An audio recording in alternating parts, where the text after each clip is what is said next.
Good evening and welcome to this digitally enabled online meeting of the Council of the Municipality of North Perth, held on Monday, May 25th, 2020. I'm Mayor Todd Kasenberg and I'll call this meeting to order. I ask the Deputy Clerk to note our starting time for the minutes as 7 p.m. Today's meeting is being streamed live on the Municipality of North Perth YouTube channel and will be available there after the meeting as an archived video. Anyone who is invited to speak will be recorded, and their voice, image, and comments will form part of the live stream. The chair and/or the clerk have the discretion and authority at any time to direct the termination or interruption of live streaming. Such direction will only be given in exceptional circumstances where deemed relevant. Circumstances may include instances where the content of debate is considered misleading, defamatory, or potentially inappropriate to be published. Thank you. Welcome to those joining us via the YouTube channel. Welcome to councillors and staff who will participate in this meeting. Good to have you with us. I'll ask for continuing patience and forgiveness for any technical problems or mere use of technology errors that might occur this evening. We have had a few meetings where audio has proven to be a challenge, so we've had an immediate test done to see that audio is streaming to our YouTube channel, and I gather from indications it is.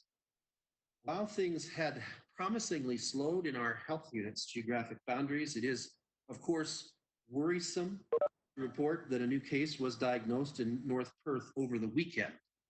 While we may not completely stall the spread, our initial goals of all of our restrictions and efforts was to preserve health system integrity. We have largely done that. It is no comfort to those who have been affected by COVID-19, but at this point in time, the spread has slowed. As our attention wanders to recovery and warm weather settles in, boy is it settling in, we grow impatient with the restrictions intended to protect us. Please take note that warm weather is not an excuse for becoming lax. Physical distancing will be with us for quite a while until we see proof of broad immunity in our community. So, excepting those in your households at this time, maintain that 2 meters of distance between you and others. And until otherwise told, gatherings remain limited to 5 people when intermixing households. Since our last meeting, use of cloth face masks, note not medical or protective personal equipment masks, have been recommended by health system officials for those in public places who will struggle with physical distancing mandates. I have one. It's quite charming, actually. You can see it has Batman information on it. And I strongly recommend that each of us who will be in public places and who worries or is concerned about physical distancing opportunities acquire one. They can be stylish and charming.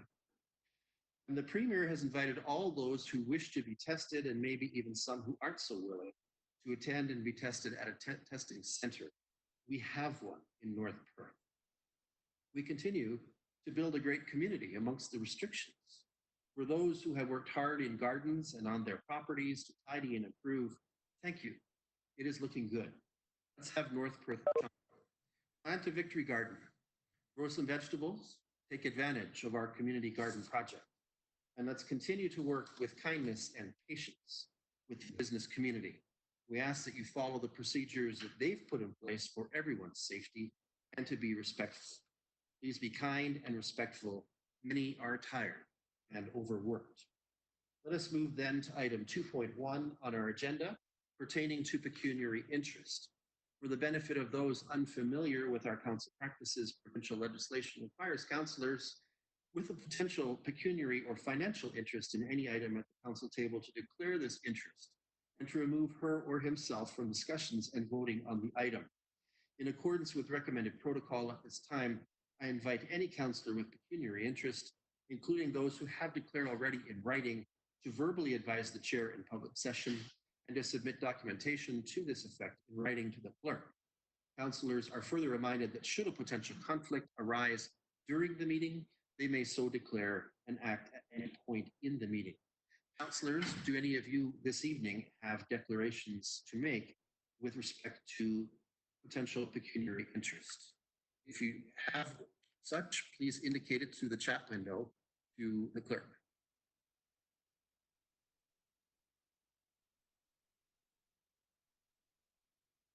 Okay, so seeing no indication of same, then let us move to a brief description of how our processes are a little bit different because of virtual meeting approaches. To explain that process or our processes this evening, I will be systematically trying to seek consent from various councillors as movers and seconders of the various resolutions and bylaws that will be put before us tonight. I will do this alphabetically. Should a councillor not wish to respond to the request, they may say so, and I will move to the next name on the alphabetical list. Regarding speaking to our business, councillors tonight will identify themselves through our conferencing technologies chat function. Clerk is assisting me tonight in maintaining the speaking order from that source. Councillors are allowed on their turn to deliver a primary question, comment, and may make one supplemental without comment from the mayor. We will follow speaking order carefully, and any councillor wishing to have yet another say will have to indicate again and go to the bottom of the speaking list. This is a normal process consistent with Robert's Rules of Order. Councillors are reminded that if you believe you are not audible, if I believe you're not audible, sorry, let's get that straight, I'll call on you. You do not need to ask. If you can be heard, I will be the indicator of that. Councillors are further asked to maintain a mute state in the web conference until I have called upon you as needed for a verbal reaction. Should any of your votes not turn up in eScribe, our online voting tool, I will call on you when things seem stalled to register a manual vote. At that time, please take yourself off mute, answer yes or no on the motion, then return to mute. Let's get to business. Regarding item 2.2 of our agenda, I have a motion before me for the adoption of the agenda for tonight's meeting that reads as follows. That the agenda for tonight's meeting be approved. Why don't I start with Councillor Rothwell tonight? Councillor Rothwell, would you care to move that for us?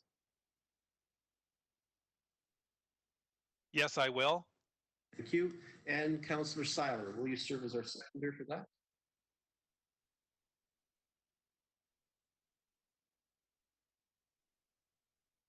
Councillor Seiler. You'd take you off mute. Yes, I will second that. Thank you, Councillor Seiler. Any discussion? Anyone wishing to participate in discussion, please indicate in the chat window. Fairfield is showing no indication of same, so let's have that vote.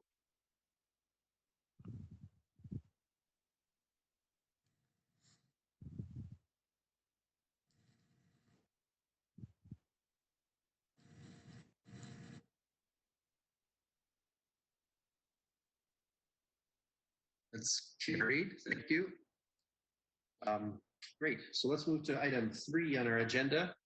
This is the so-called consent agenda. These items are placed on our agenda because they are believed to be non-contentious, yet they require approval.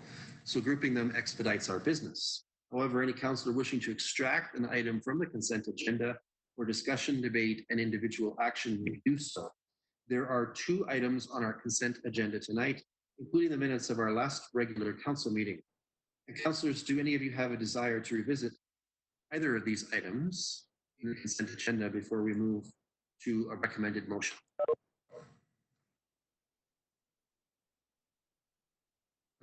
Indication of desire to speak. Okay, so I have a resolution for our consideration then, council, that reads as follows.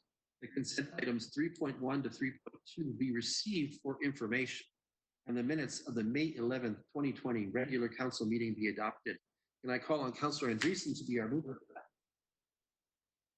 Yes, I'll make that motion. Thank you. And Councillor Anstead, would you second that? Yes, I'll second that. Thank you. Any discussion or debate? Please indicate, should you so desire, in the chat window to the clerk. Seeing no indication of that, let's have that vote.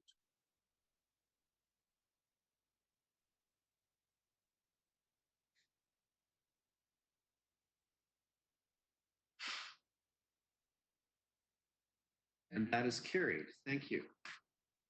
At this time, we'll move to agenda item 4. And at this time, we have no delegations scheduled for this meeting and no public meetings. That's for next week. That'll be our statement for next week. So that brings us to agenda item 5, reports from departments and key staff And let's first turn to item 5.1.1. In this item, Council is receiving a report about the activities of a collaboration group of Chief Administrative Officers in Perth County. Mr. Snell, North Perth CAO, will offer a few comments. Chris, welcome.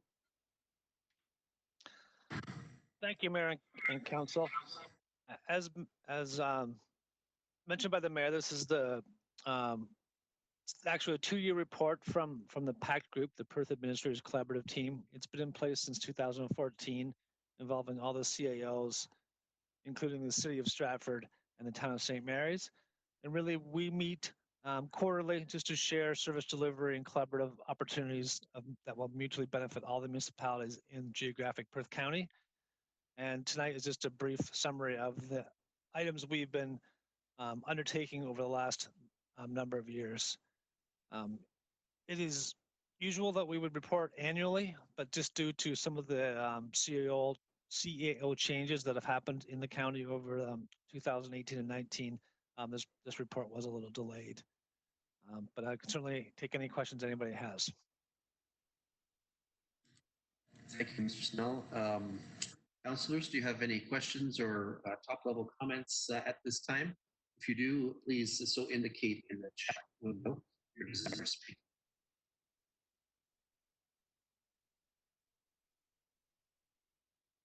The clerk is saying that there's no indication to that end, so perhaps we'll bring the motion to the floor then. Oh, yes, we do have a request to speak. Councillor Rothwell.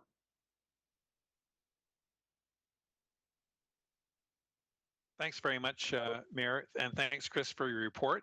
The question I have is regarding the joint procurement opportunities. And I think we had mentioned in one of our earlier conversations at budget time that there were some issues associated with some of our joint procurement regarding pickup trucks in particular, I think was the one issue. Are we moving forward with joint procurement opportunities further? Thank you. We continue to look at the opportunities for joint procurement. Sometimes they do not fit quite as well with each other. A recent example has been even trying to do joint procurement on ice resurfacers. Depending on what some municipalities already have in their system, they're reluctant to maybe look at other opportunities with other suppliers. So we're still looking at the opportunities, and where it's possible, we have done it. And although some of the problems we have happened in some of our joint procurements, but I wouldn't say they're the result of the joint procurement, but just some probably bad procurement practices were going on in the industry at the time. Thank you. Talk to you in minutes. Councillor Andreessen. Good evening, Mayor Kasenberg. Thank you very much. Through you.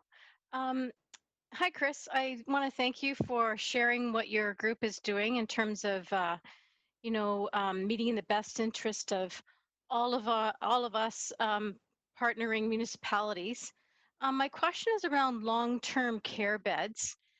In the report, it talks about the fact that PACT has received presentations and coordinated a response to long-term care in our area.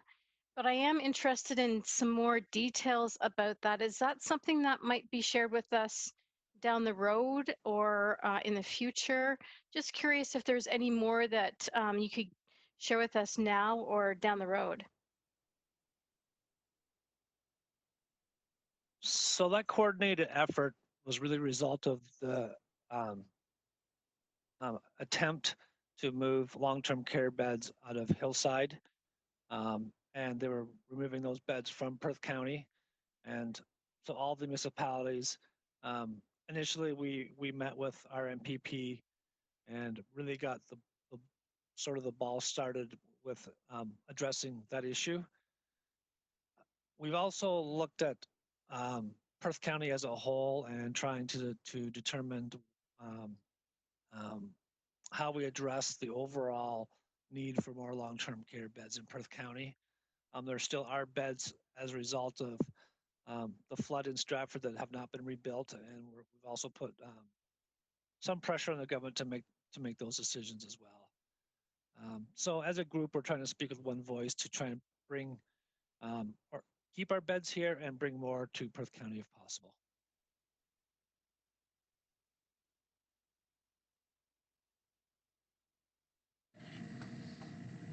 Okay, anything further, councillors? All right, I have a resolution for consideration that reads as follows. That the Council of the Municipality of North Perth received the Perth Administrators Collaboration Team Pact Update for information. Can I call on Councillor Behrens as our mover for that? Yes, I will move that motion. Thank you. And Councillor Duncan as our seconder? I'll second that. Thank you. Any further discussion or debate?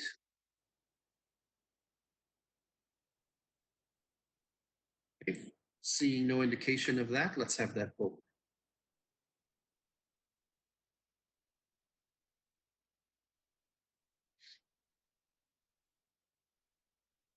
And that is carried. Thank you. Next up is item 5.2.1. The next item is under item 5.2, we're moving to item 5.2.1. And in this, council is asked to approve the install of a digital sign at a downtown location in Listowel. The proposed sign sizing exceeds current sign bylaw thresholds.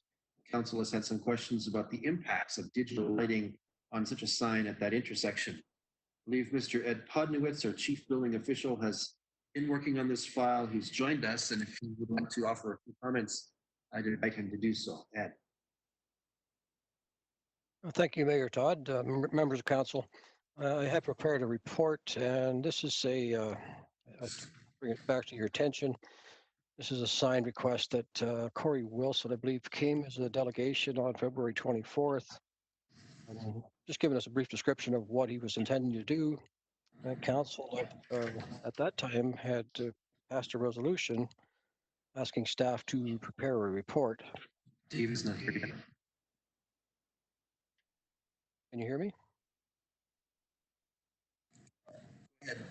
Okay. So council did come back with a report on, I believe the March 24th, no, March 2nd meeting, sorry. And we initially, staff had recommended not approving the sign. There were some concerns with the location and proximity to the pedestrian crossing there. So council had passed another resolution at that time asking the municipality to get comments from a qualified traffic engineer in regards to the potential impacts on from the sign to the public safety for both pedestrians and motorists.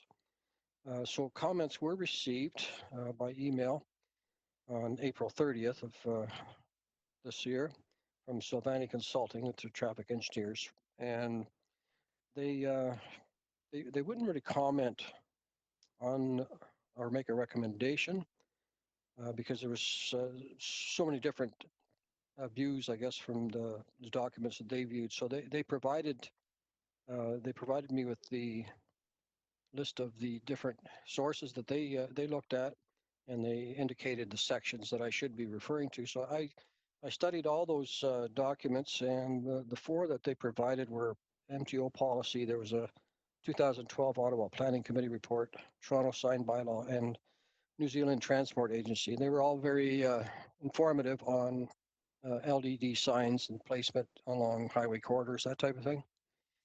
And while I was reviewing that, there were some common consistencies in all four that appeared to identify the following recommendations to be considered when allowing placement of these LED signs along public roads.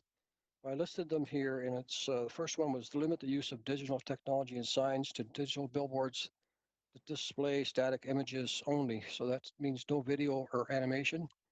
And you notice in Mr. Corey's report that he brought to council, he actually indicated that there would be no animation or video on the sign.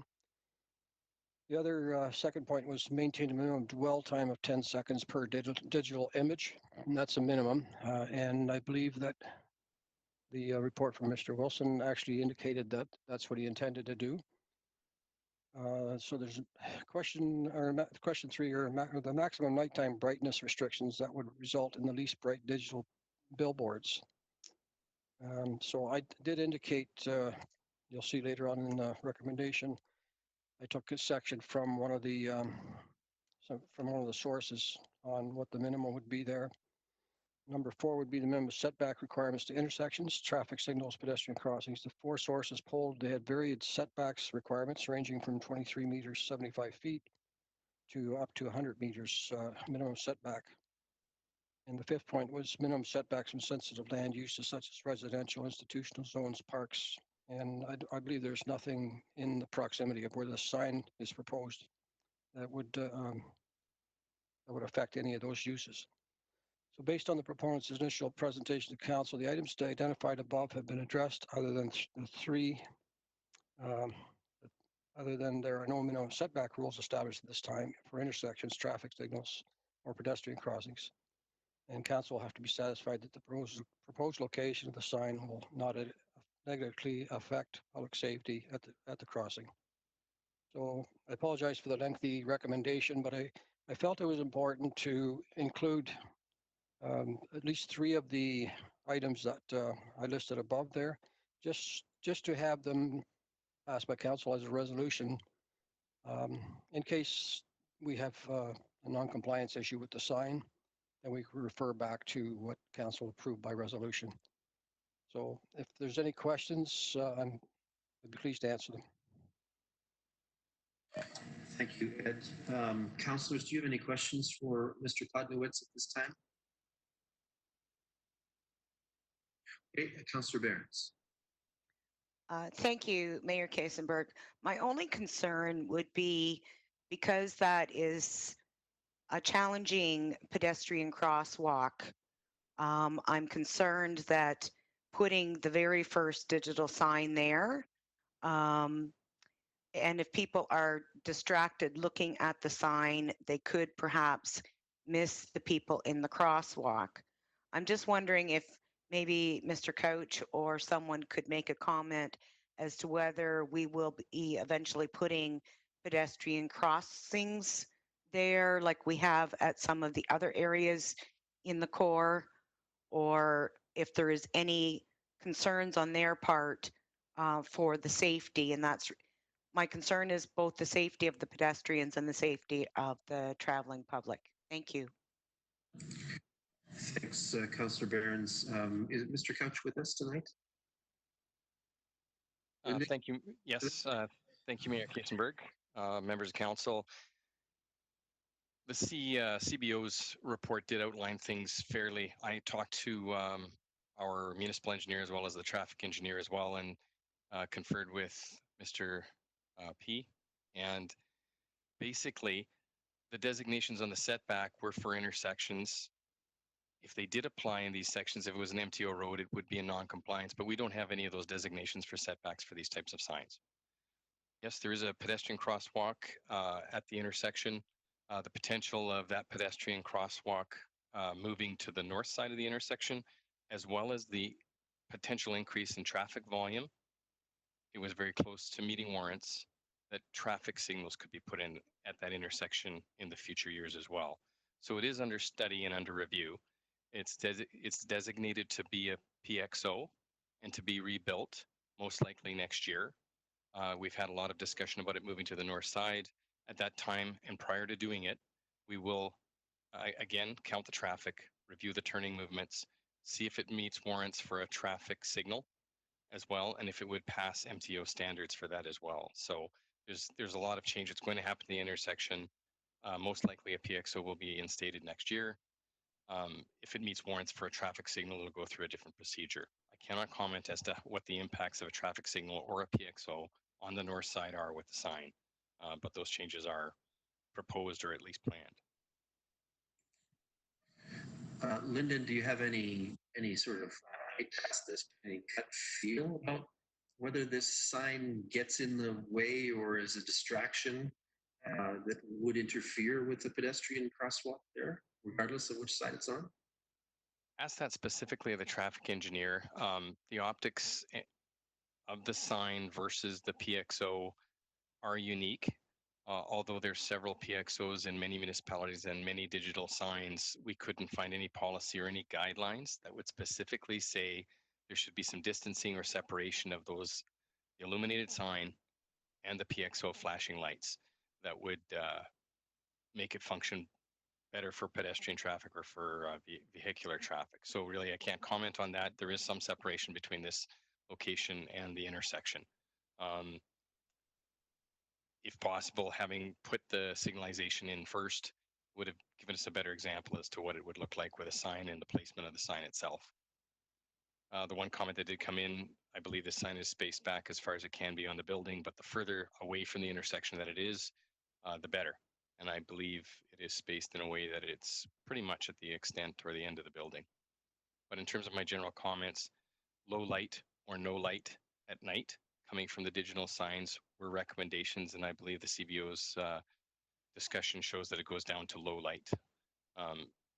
As well, agreements can be set up that there could be change in the future in terms of the amount of illumination that is allowed, but I would have to leave that into Ed's expertise in terms of setting that up in any agreement. Thanks, Lyndon. Mr. Podnowitz, did you have anything else to add on this one? The only other thing I could add is I attended the site today just to take a physical measurement from from the edge of the sign, as you can see on the screen right now. I measured it to the curb of the pedestrian crosswalk, and the distance there was 38 feet. Okay, thank you. I think Deputy Mayor Kellen has a question. Yes, through you, Mayor Kasenberg. Thank you. Lyndon, that was a good segue. My concern was about the brightness in the evening as well. So I have Ed, for you, I have. Do you have any comments or questions or concerns about the other two digital signs that we have in North Perth on Main Street there? I haven't heard anything negative about any of those the other signs we have. I know the one at the Chamber of Commerce there it's fairly close to that signal lights. I don't think it's, maybe Lyndon can comment on it, but I don't think there's been any issues there in regards to any traffic issues in regards to the sign changing or the video animation on that sign. Okay, thank you. Okay, and Lyndon, did you have anything to add to that one? I can only add that I haven't received any complaints or comment about the other digital signs since I've been in North Perth. No. Okay, thank you. Any other councillors wish to ask questions or offer comments? Councillor Andreessen.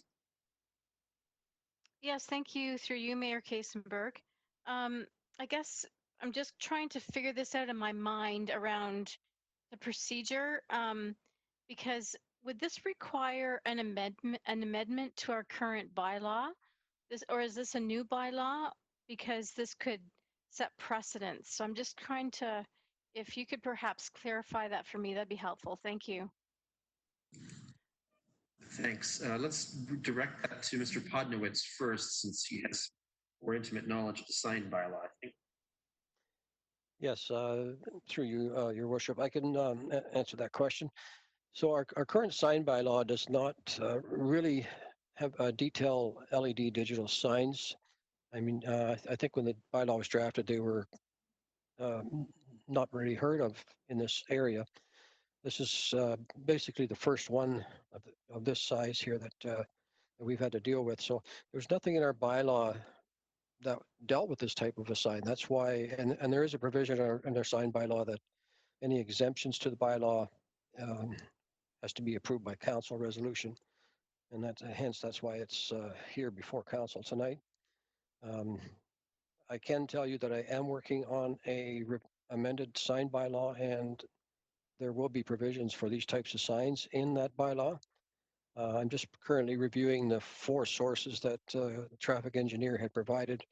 And I have another one from the city of Windsor that I kind of like as well. So with those 4 or 5 sources, we're going to try to put something together, and council will be looking at an amended sign bylaw in the not too distant future. Anything further, Councillor Andreessen? No, thank you. That's helpful. Okay, and Councillor Rothwell. Thank you, Mayor Todd. And thank you, Ed, for your report. I appreciate the work that you've done in that and the research for council.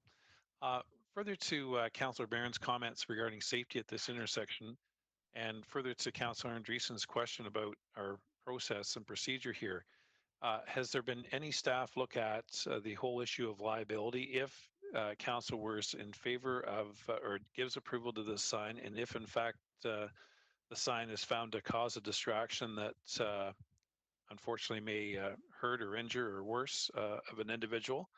What's the issue of liability if we have specifically had an exemption to our bylaw to allow for this? Thank you.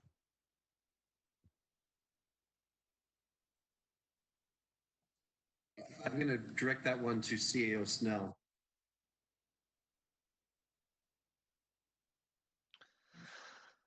Thank you. Certainly certainly any accident or incident on our roadway, we're always open to liability. Specifically giving exemption to a sign, I don't think increases that liability, although it's just one more issue that's a potential risk factor.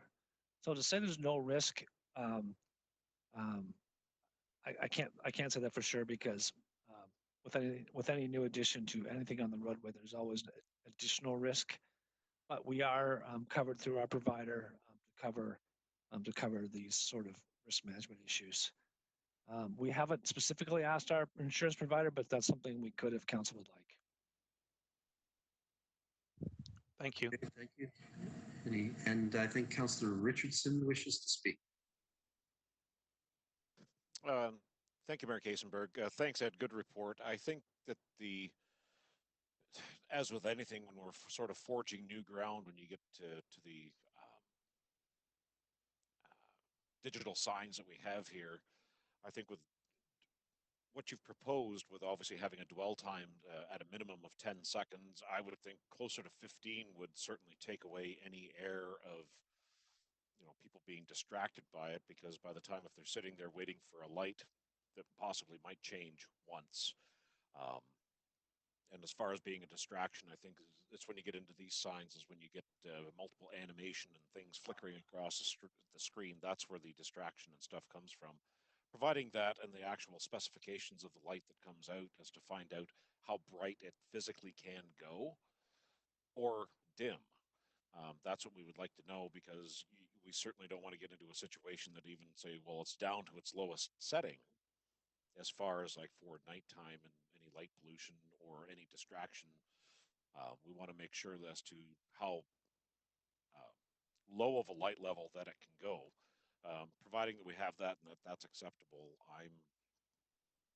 There's a lot of things that are going to change with these coming in the future, and we are kind of forging new territory here by whether bylaw amendments, and as you found, there's not an awful lot of information about there and how they're regulated. But I do feel that this is good going forward. So I'm okay with it as long as we know of how dim it can actually go, because if it only goes down to 20% lighter than what it is at full bore, so to speak, then that might be a bit of a nuisance, because they can be pretty bright. But I'm confident with the advancement of LED technology that they can go quite dim in the evening, which I think would be most suitable. So thank you.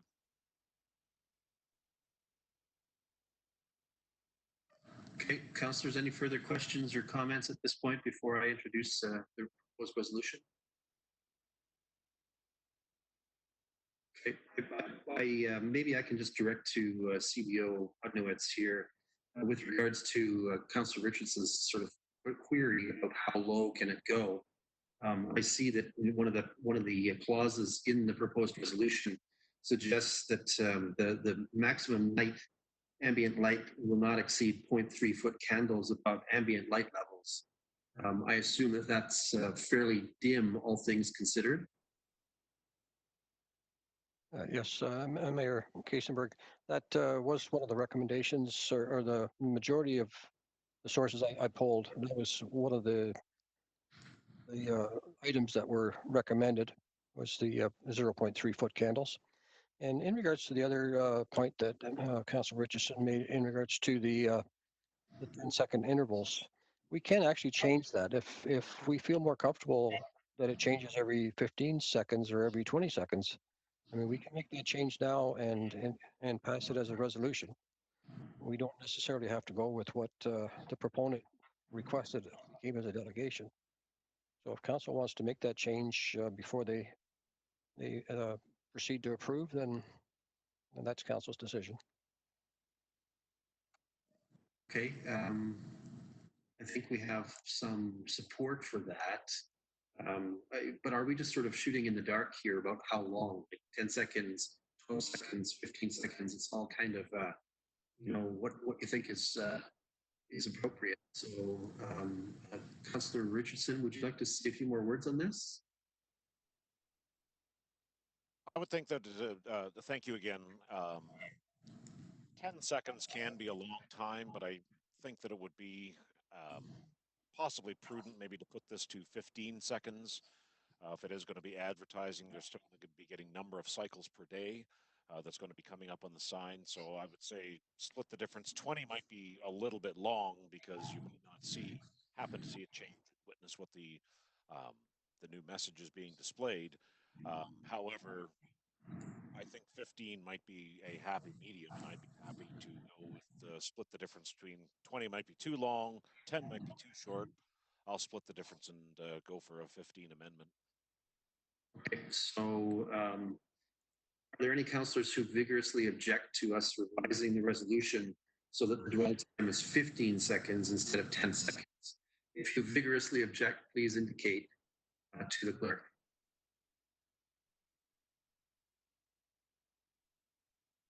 Okay, so it looks like we have consent to make that revision. So why don't I just introduce that? Not worrying about amendment because we'll just change it right here on the spot. All right, Council, I think we're ready to consider the proposed resolution then. That the Council of the Municipality of North Perth approve the installation of a 12-foot by 8-foot LED digital fascia sign on property located at 195 Wallace Avenue North, Listowel, and that such sign will have the following restrictions provided. Be programmed to include a minimum dwell time of 15 seconds, digital image, shall not display any video or animation, and shall be provided with dusk to dawn technology to automatically adjust to a maximum nighttime ambient light not exceeding 0.3 foot candles above ambient light levels. Can I call on Deputy Mayor Kellum to be our mover for that? Thank you, Mayor Todd. Yes, I like the changes that we made, and I will move that motion. Thank you. And Councillor Richardson, please serve as our seconder. Yes, I will second that. Okay. Any further discussion or debate on this one?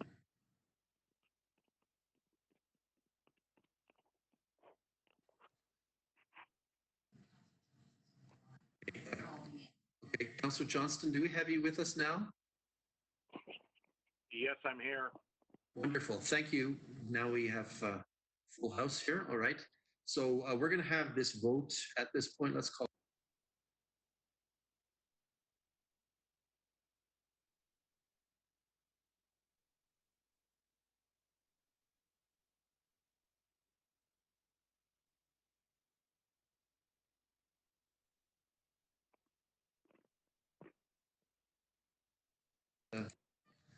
So that, are we missing one?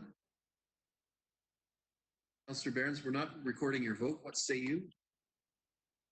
I'm in favor. Thank you. So that is carried. That moves us to item 5.2.2. We find a revision draft of the property standards bylaw back on our table for fulsome discussion and debate as we planned a few weeks ago. I'll ask North Perth Clerk Patricia Bearfelds to introduce us to this matter and share any public comment she has received about this proposed bylaw, following which there'll be an opportunity for a few questions and then we'll proceed from there. I'm going to mute myself and silence my speaker so that we don't create terrible in the chamber. So everyone, I'm quiet for a few moments.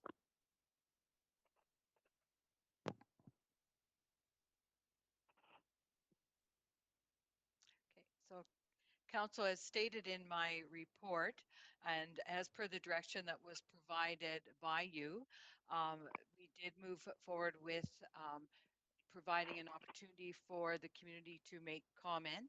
So an opportunity that was advertised on our municipal website, as well it was posted on the social media, indicating how someone might receive a copy of the draft and make comment, as well as there was an article well done in our listable banner, also in regards to the revised property standards bylaw. So that being said, we did receive a comment. One resident did respond, and I've tried to include his comments in this report, as well as we've certainly received a very lengthy, detailed report from legal counsel. So if I can, I'd like to just take a moment to explain, as per the legal advice, as to why I've done and what I've included and taken away from the previous bylaw that you did receive. So as noted in my report, some definitions, acceptable and clean and sanitary, were removed. And they were removed for the reasons that the word acceptable was very similar to approved. So the lawyer felt that was redundant and not necessary. Clean and sanitary is not necessarily referred to again in the bylaw. So he asked that that be removed. And in regards to code, we did label 4 codes, and he felt that was inappropriate because that could be used for more than just those 4. So using the word code was also suggested to be removed, and any time that we were to refer to it in the bylaw, to actually refer to the particular code that we're talking about. So that has been removed. And the last one was in regards to inoperable vehicles, and that was a discussion that council did have at our last meeting. And in conversation with the bylaw officer, Marita, the decision was made to remove that definition, and we're dealing with it more now in our tiny yards bylaw, and you will see that at a later date as well. So the other 2 things that the lawyer suggested in definitions was to add the definition for municipality. That has been done, as well as one for order. So I'm just going to move this on a little bit. So then moving forward, in regards to there was several comments made in regards to formatting and using the proper references to the act in regards to italics, and we certainly have done that. I think the next one was in regards to the sewage and drainage section. And for clarity, the lawyer has suggested that I separate that into 2 different sections, and that has been done in this draft bylaw. And then moving on, there are 2 highlighted paragraphs in your bylaw. The one dealing with exterior walls section, as well as fences. I'm just going to set that aside for a minute. Both of them, the lawyer did not necessarily say they had to be removed, but either required some clarity or some better explanation as to where we were going with that. So if I can, I'd like to just set that aside for a moment. And then again, under unsafe conditions section, that has been tidied up. And as well, 2 paragraphs from the order section has been removed. Reason being is that has been set out in the building code, and the lawyer felt it was unnecessary to include that in this particular bylaw. So that being said, again, the formatting and grammar errors have been corrected. And then finally, the section dealing with fines has been revised based on the changes that I've made to the body of the bylaw. So moving forward then from the comments regarding the resident that provided them to us. So the plumbing, so the point was taken that that is dealt with Section 7 of the Ontario Building Codes. It doesn't necessarily be required. The word domicile, Chief Building Official Ed and I spoke about that. Ed's referencing other bylaws as well as the building code, and his suggestion was to leave that alone, that it didn't necessarily have to be changed. We've dealt again with the reference to the Ontario Weed Act. And as well, then he made a comment about the officer explanation. And again, the chief building official has requested that I leave that alone based on the building code. finally, there was comment about exterior walls, feeling that was a little over restricted. I think that would be conversation we'd like to proceed with. And then he did make an observation in regards to guardrails, and I think just being a little bit more enforcing on that. And the other was separating the order from order and the ability to appeal an order. And you'll note that I have separated and definitely highlighted that separate section if I can there as well. And then what I did is actually copy for council the actual verbatim and the comments that the resident made in regards to the property standards bylaw. So that's my review. And I think maybe we'll hand it back over to Mayor Todd in regards to discussion that you would have with those particular sections and any other questions that you may have. We do have Chief Building Official Ed with me, so certainly Ed will help me with any questions that council may have. Thank you, Clerk Phelps. So I'm going to turn my sound system back on here so that you can hear me. Let's queue up any questions at this point. I'm seeking at this point questions and comments that would affect the proposed resolution that we'll put on the floor after this. So let's have some questions. I think Councillor Duncan I saw as a question. Councillor Duncan. Yes, thank you, Mayor Kasenberg. My question relates, and it's kind of been an ongoing issue in certain areas of our municipality. 2.18, garbage areas shall be screened from public view. Is that referring to our wheelie bins are going to have to be behind a screen once we pass this bylaw, or what does that actually refer to? That's my first one. I have one more as well. Okay. So maybe Mr. Podnowitz, did you want to comment?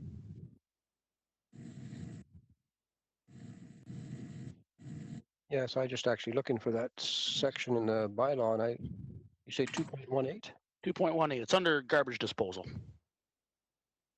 It's on the screen as well. That's being. Oh, okay. Yeah, I don't have that in my copies here. I just. That must have been a recommendation from one of the previous meetings we had, and that would, yeah, certainly be enforceable in regards to screening garbage containment areas for some of these multi-residential type units. This bylaw would in effect, I don't think we can grandfather those things in. This would actually be enforceable if it was approved.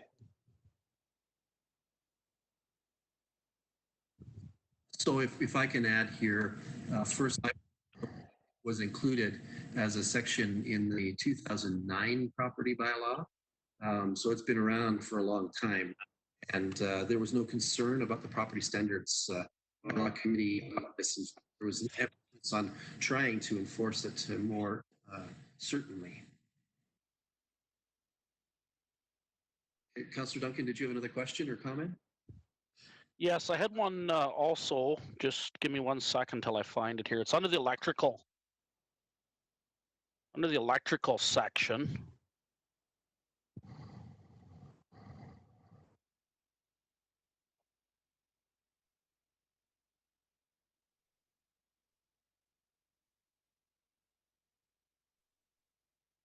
3.36, every dwelling and dwelling unit shall be wired for electricity and shall be connected to an approved electrical supply system. I'm just wondering how that affects people that say we're off the electrical grid and supplied their own power through renewable sources. I'm just wondering, like the definition of an approved electrical system. It just seems a little vague. Yeah, thank you. Mr. Lewis, did you want to take a crack at that? I'll certainly try. I'm just going to read this section over to see if I can understand it here.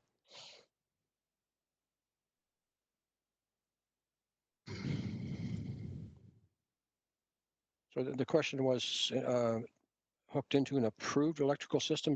Is that what your question was, Councillor Duncan? Yeah, it just says approved electrical supply system. So does that cover renewable energy sources or?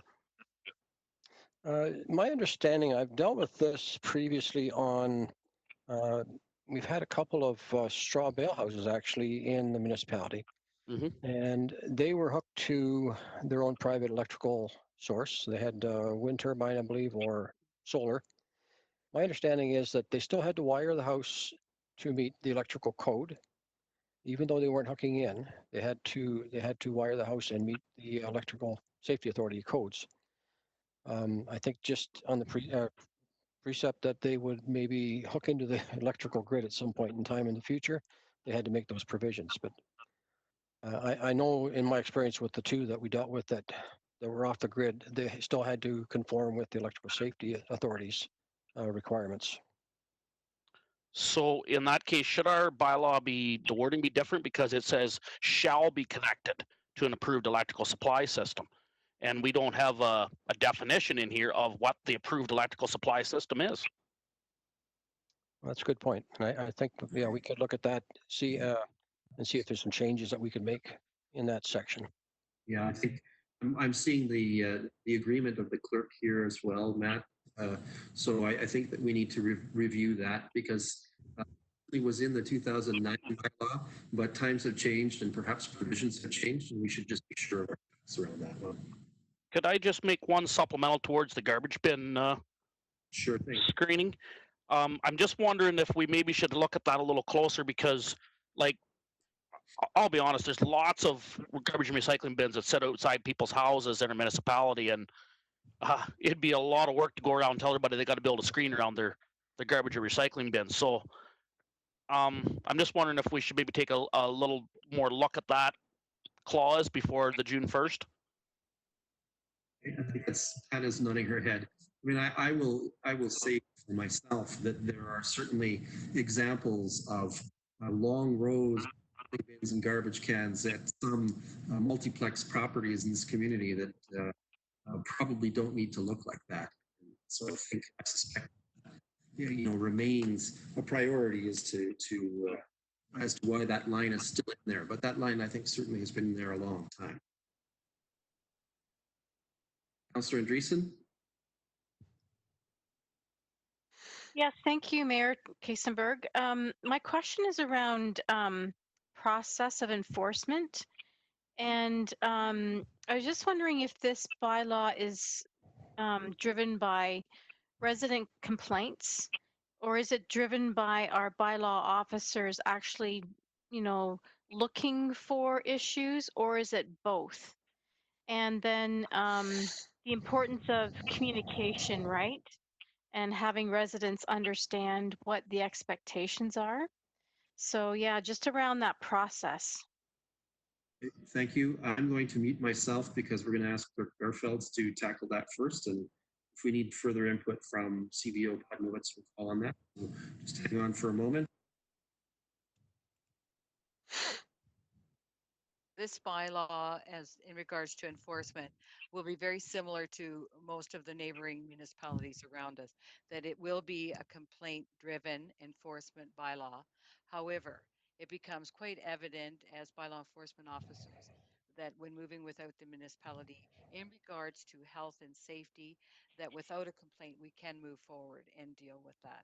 So moving with the bylaw enforcement officers, and as I mentioned, I believe back in our previous meeting when I introduced the property standards bylaw revisions, that moving forward, education, public information centers, more social media, more opportunities with a new website for property bylaw enforcement, if I can, that is coming your way. And I'm hoping to actually introduce all of that on June the 1st. Now that we have some assistance within the bylaw enforcement department, that we're coming back with that on June 1st as to how we intend on rolling all of this out. But education definitely is a huge component of compliance, and we're hoping to get together to put together a good plan. Thank you.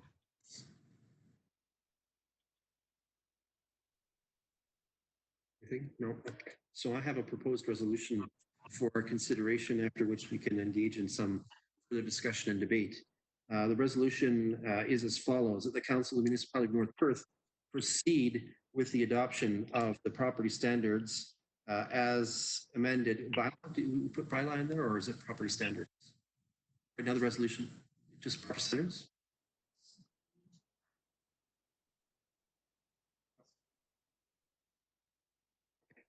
So why don't we open that up during discussion debate? Sorry, Councilor, we're just checking on the procedure. The resolution remains adoption of the property standards. Is it the property standards or the property standards bylaw? Okay, so let me try this again. That the Council of the Municipality of North Perth proceed with the adoption of the property standards bylaw as amended at the June 1st council meeting, 2020 council meeting. Can I invite, let's see, where am I on my list? Councillor Johnston, welcome again. Can I invite you to be the mover for that? Yes, I would move that.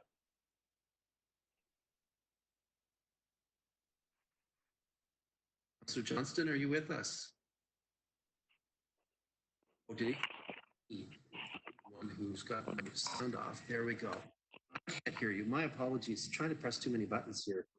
So Councillor Johnston has moved this. Can I call on, let's see here, Councillor Rothwell to be our seconder?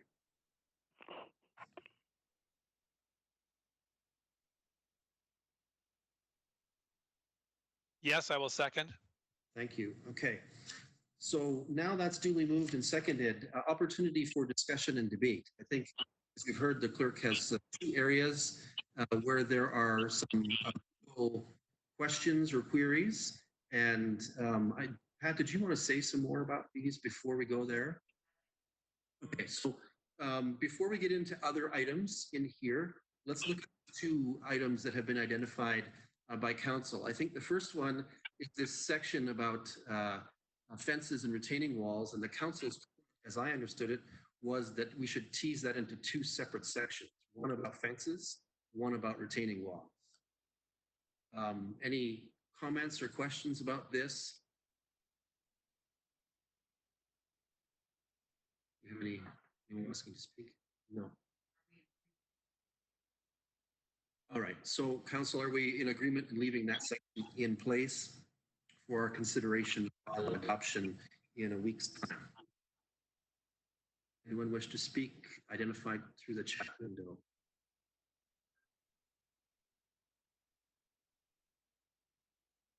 Okay, so it doesn't seem like there's concern there. So let's turn to item 3.1.1.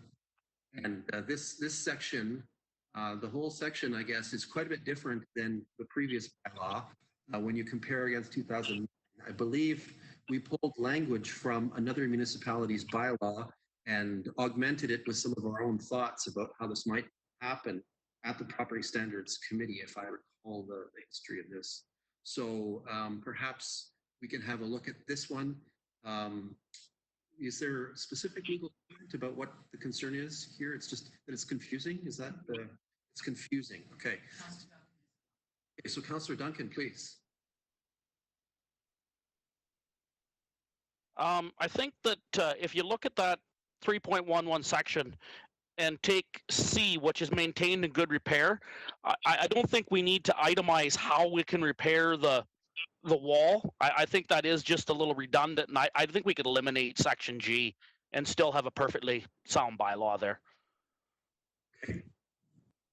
Any other comments about this one that you're seeing? Those are the two. Okay.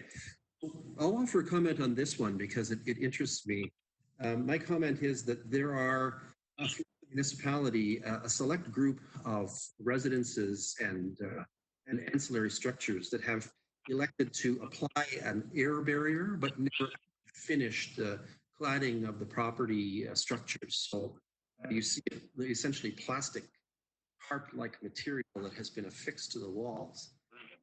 I think that was one of the specific storylines that the Property Standards Committee considered with regards to that section of the Property Standards Bylaw draft, was how do we deal with that particular challenge? Of course, I'll let CBO Hodniewicz perhaps comment on that challenge a little bit if he would. Yes, through you, Mayor Todd, and it certainly is a challenge. We struggle with this. We've reviewed numerous bylaws to see if there was any wording that we could include into our bylaw that would address some of the concerns that were brought forward. And there really isn't anything out there that give us any kind of direction. I did pull out the section of the building code that talks about occupancy permits in certain buildings of residential occupancy. And it clearly states in here, the building envelope, including but not limited to cladding, roofing, windows, doors, assemblies, requiring fire resistance rating closures, insulation, vapor barrier, and air barriers with respect to the dwelling unit to be occupied is substantially complete. Now, the code just refers to this section in regards to residential units, which would in effect be a house. That doesn't really address these detached garages and that type of thing that are wrapped in this Tyvek product or this air barrier product. And so I checked the code, the building code, for any kind of guidance in regards to that. And it's silent basically on exterior finishes on anything outside of a residential unit. It deals with insulation if required and that type of thing. In effect, I guess you could just have Tyvek or you could have plywood on the exterior of a detached garage according to the code. It doesn't really say it has to be covered with some kind of a cladding. So, I mean, there wasn't a lot of guidance in that regard either. My biggest concern with putting something in there that, specifying a product or products to actually cover this type of a air barrier system that is prominent in some of the areas of the municipality, is you get into the problem of you put an order on the property and say the owner doesn't comply, then the onus is put back on the municipality to install siding, brick, pick a color. It's difficult. And I think that's why it's kind of left the way it is in the property standards bylaw, that it basically says it shall be weather tight. And in effect, I guess the vapor barrier or the air barrier is a weather tight seal. Problem is that product has a shelf life. So I guess technically they could wrap it every year or every 6 months with the same type of product again. It would meet that requirement of the bylaw.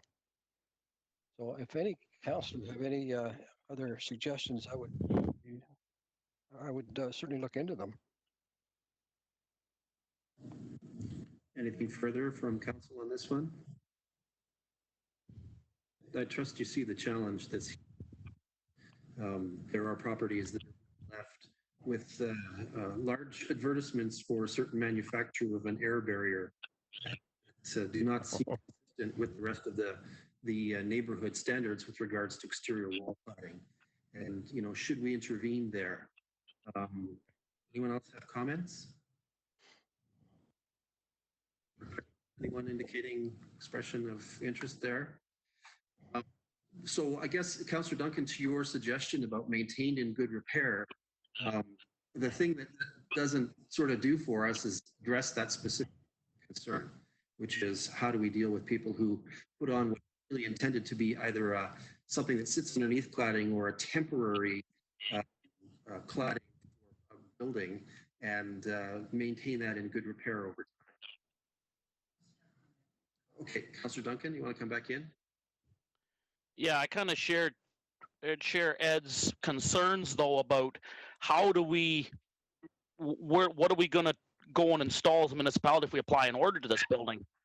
I know exactly what you're saying with, the numerous buildings around our municipality that are still wrapped in air barrier, years after it was put on.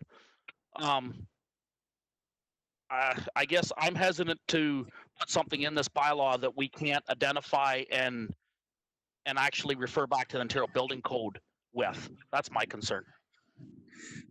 Can I ask CBO Podnewitz, if you were to visit a residential property that was newly built and they were trying to close their with regards to that property and it was covered with Tyvek or air barrier type product, would you deem it substantially done as per, I think, the words you used earlier?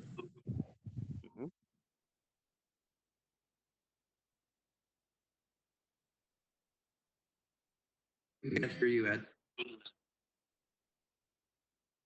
Sorry, I thought I was off mute. Through you, Mayor Todd. I did have a discussion with my building inspector today in regards to that, the processes that we follow. So normally what we would do is if the building was not clad with a suitable cladding like brick or siding or that type of thing, we would leave the permit open and that would have to be completed before we would actually close that permit off. I guess technically we could get challenged on that, seeing as there is no provision in the building code that they have to clad say a detached building. In regards to a residential unit, they would have to. That's quite clear in the occupancy section of the building code. But in regards to like a detached building, we do ask them to do it in order to close the permit off. But as I said, they could challenge us on that. Okay, so for residential, yes, there is an expectation that the building would be clad with something of permanent nature, for lack of a better explanation. For detached buildings, that concern is vague because it's not covered in the building code. Is that right?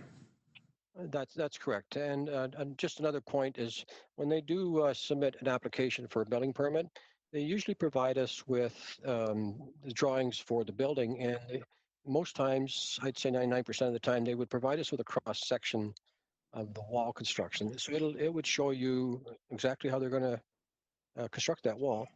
And most times it'll tell you the stud sizes, the spacing. It'll indicate the R value of the insulation, what they're cladding the inside with, and what they're cladding the outside with. And we can generally use that as something in regards to closing the permit. You know, saying this is what you applied for, this is what was permitted, and this is what we expect. Okay. With regards to someone who undertakes a renovation of their home, exterior cladding for that purpose, then puts up this air barrier product and then does nothing further with it, where does that leave us? Did they have to have a building permit to remove the cladding and undertake their renovation? There we get into another dilemma again, where we could revoke the permit. Still doesn't solve the problem. They would have to come back with another application to get another building permit in order to complete the work that we've revoked the other permit for. Generally, we try to work with the applicant, try to encourage them to complete the projects. Sometimes it's like, you know, dragging somebody kicking and screaming, but you know, eventually you keep persistent and you may get some results. But it's kind of the way it is right now. It's a very difficult situation. Okay, so it's a difficult problem to resolve.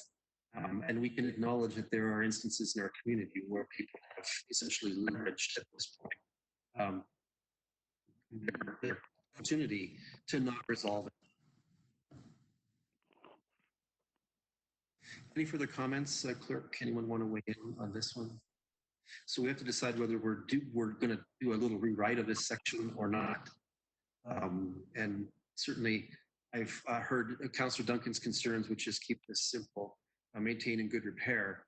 My challenge is how do we deal with that air barrier problem?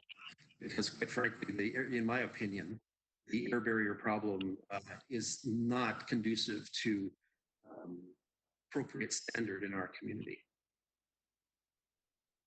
Sure, Councillor Duncan? Could I suggest maybe that we give staff some time to research a solution for this and maybe go forward with the bylaw by removing G temporarily and amend the bylaw when staff can find an appropriate wording solution that we can actually enforce? Yeah, that actually seems like a very reasonable suggestion. So why don't we proceed with that intention?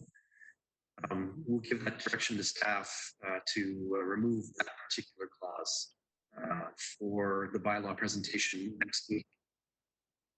Okay. Unless anyone at council is seriously objecting to that approach. If you're seriously objecting, then let us know through the chat window. Okay, so that's our intent. We're giving a little bit of direction around that particular clause, which is 3.11. I didn't hear a lot of concern about other changes that were made or proposed. So we have the resolution on the floor, which essentially just says bring forward a bylaw that can be approvable by us at the meeting. And that was moved by Councillor Johnston and seconded by Councillor Rothwell. Everyone understand what we're voting on? Okay, any last comments, debate, questions, etc. before we go? All right, let's have that vote.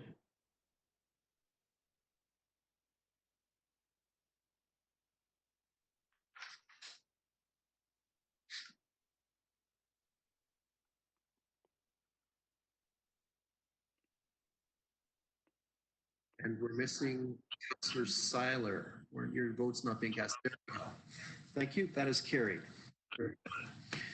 Let's move on to two items of business for our consideration indicated by our interim manager of recreation as item 5.3. For item 5.3.1, council is asked to award the tender for a permanently installed generator at the Steve Kerr Memorial Complex. I'll ask our interim director of recreation, Amy Gangle, to address this matter. Welcome, Amy.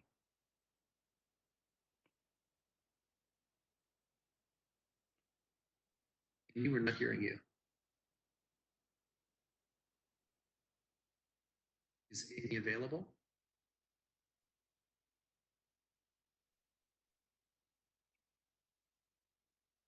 Amy? Can you hear me now? Yes, there we go. Thank you. Okay. Sorry, headphones aren't working. So I would like to thank you, Mayor Todd, and I would like to welcome Jason Legacy of DEI Associates, who's here to help us out with any technical questions if council has any. So before you is the list of the 16 bids that were proposed in the tender for the Steve Kerr generator. 3 of them were within our budget amounts, and with the lowest bid going to J.E. Gable Electric Plumbing Limited.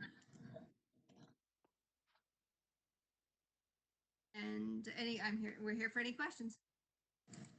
Okay. Councilors, any questions for Ms. Gangle or for Mr. Legacy?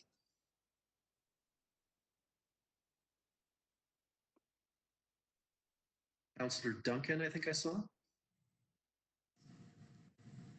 Thank you, Mayor Kasenberg. I just wondered, there's not too many details in what we purchased here. I remember there was some discussion at budget time about what we were purchasing and the size of the generator and the runtime and such.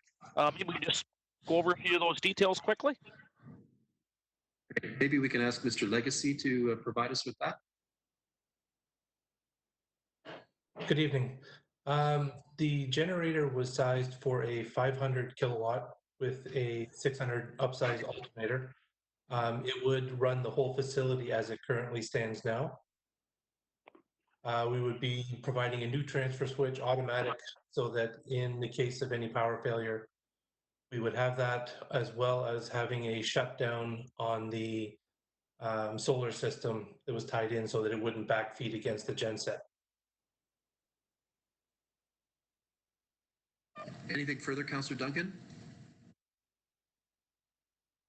Just wondering about run time and fuel tank size and that sort of thing. Thank you. Mr. Legacy? Yeah, it is a 24-hour sub-base tank that would be, it's a diesel genset, and so the runtime would be 24 hours at full load. Thank you. Thank you. Okay, thank you. And Councillor Anstead. Thanks, Mayor Kasenberg, through you, and thanks, Amy, for the report. My first question was actually about what Matt had asked, just about the specs. My next question, though, in terms of time for getting this installed, what's our timeline for having this in and possibly running? Thank you. Mr. Legacy or Ms. Gangle?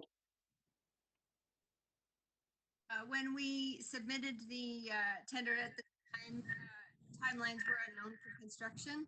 So we went into the timeline of if the ice happened to go in August, the work could be done by the end of July. We did to all of the site visits to say that we have some flexibility to work with that. I know that they will be keen to get it started as soon as they can. Jason might be able to give some better idea of what the realistic timeline to complete a project like this is.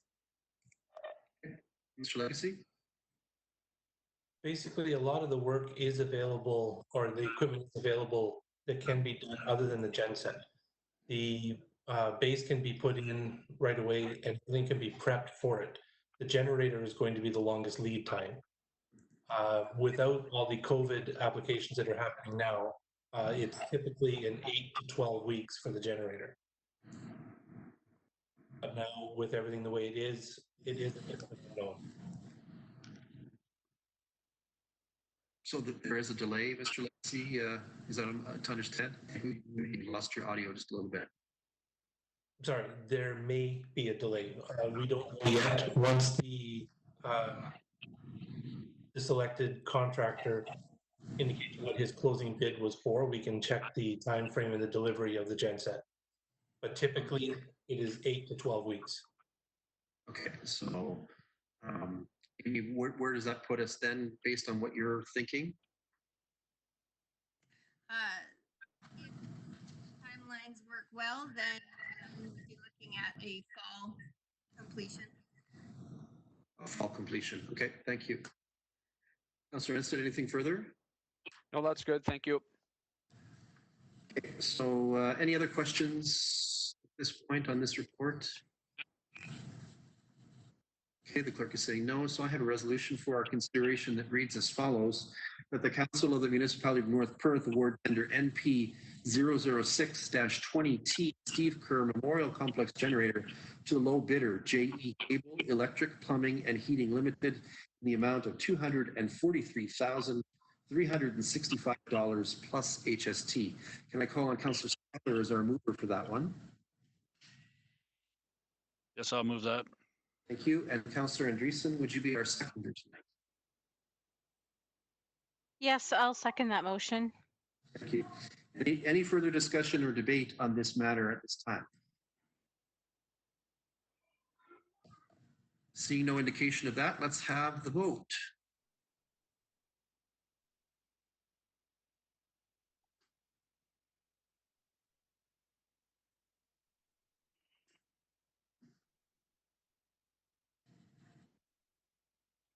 So we're waiting on votes from Councillor Behrens. What say you?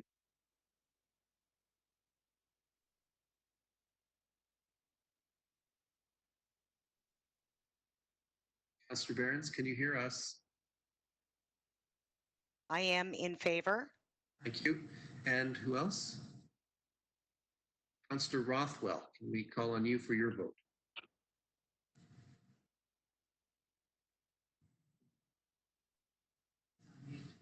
You're on mute still, Alan. I'm in favor, yes. Thank you. So that motion is carried. Very good. Thank you. That moves us to item 5.3.2. This is subsequent to an earlier request. Council is provided with an update on the operations of the North Perth Community of Character, including any provision of services by the municipality to this organization and those kind of relationships. Again, I think we'll start with our Interim Director of Recreation, Amy Gangle, to address this. Amy. Thank you. And just before I get into that, just thank Jason for his time today and helping us out. So, Jason. I have actually in here, I have Patty Henhofer, the Community Character Coordinator, is sitting on this as well, just to provide any insights or answer any questions that council may have. So at the May 11th council meeting, council directed staff to prepare a report regarding an update on the municipality's role in the operations and financial services provided to the community of character. So we consulted with the character coordinator the next day, and we got some details for a report. Just one highlight for us is in the 2019-2022 municipal strategic plan, highlights that North Perth is a responsible, safe, and family-oriented community of character.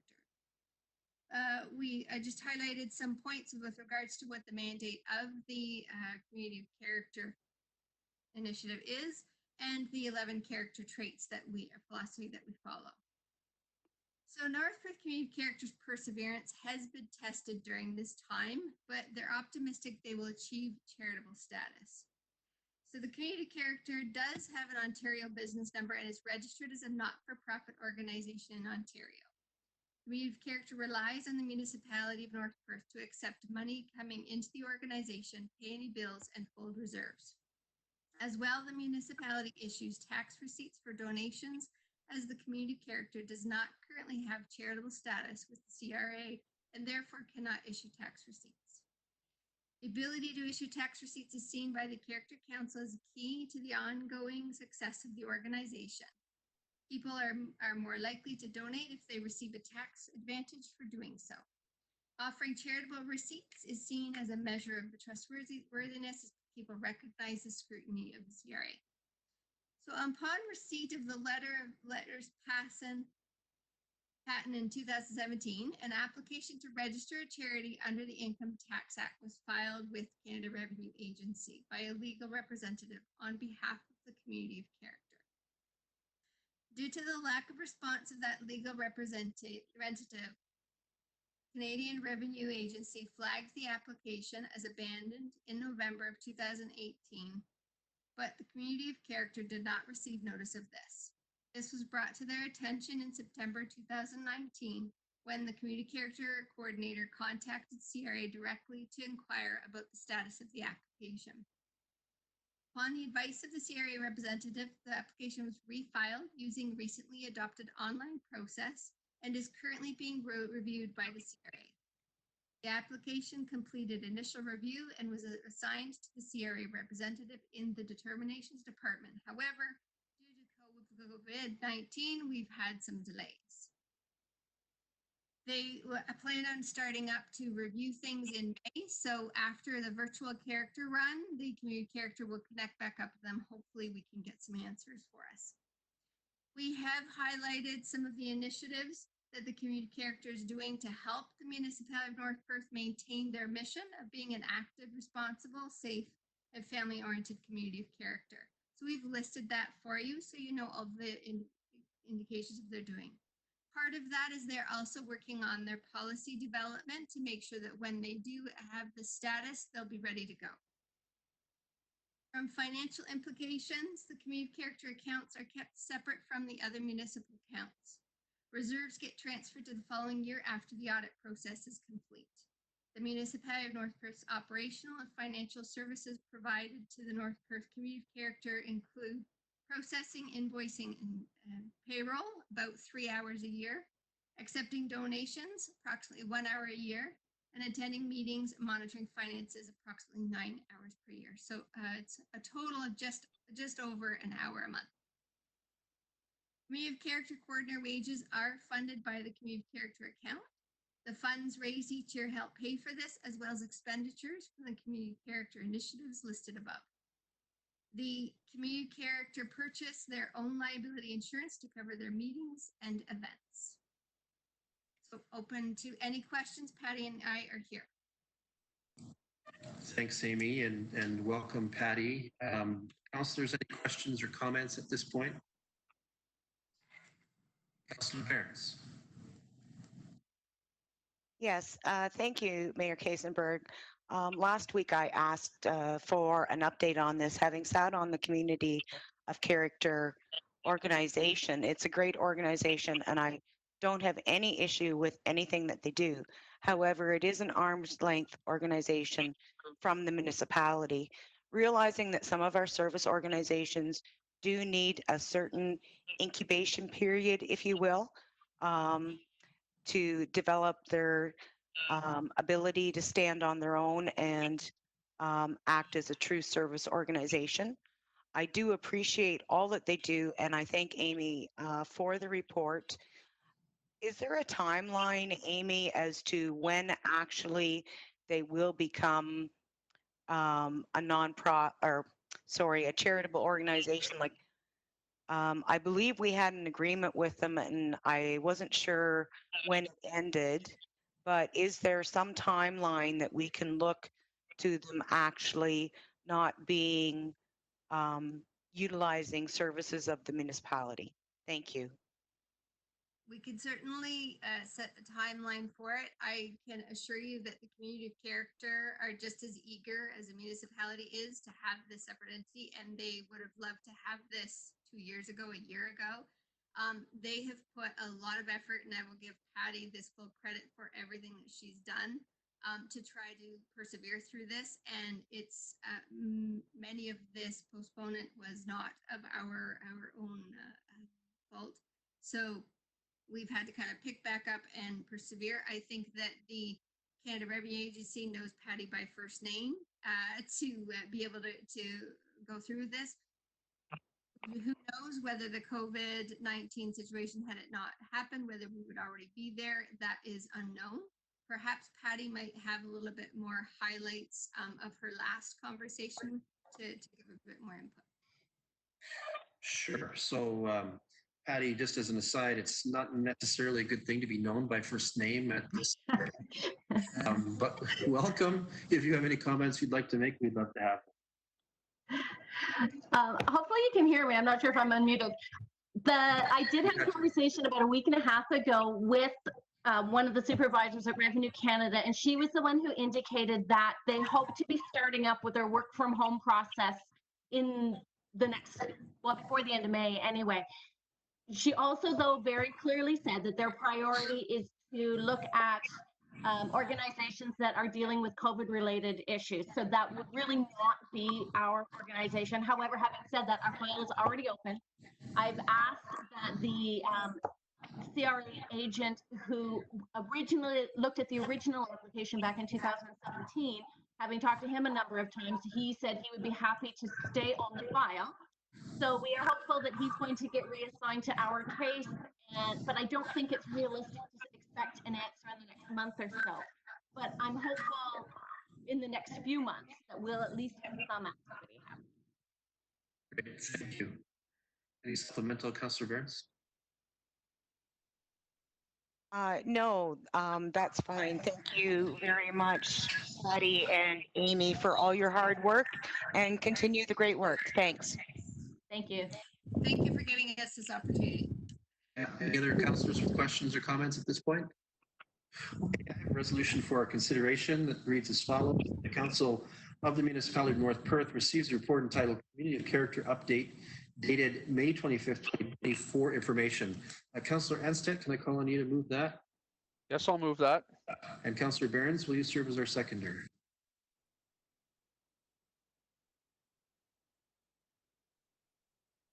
Councillor Behrens? Yes, I will second that. Thank you. Really moved and seconded. Any discussion or debate? All right, let's have that vote.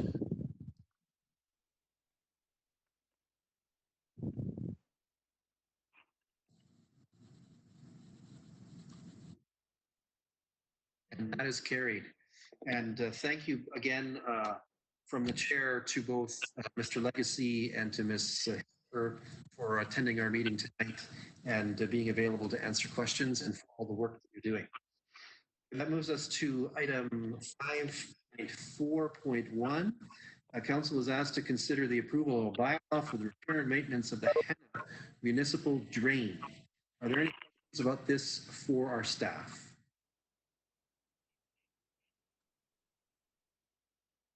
Have anyone asking? I'm not sure that there's necessary comment if there's no questions.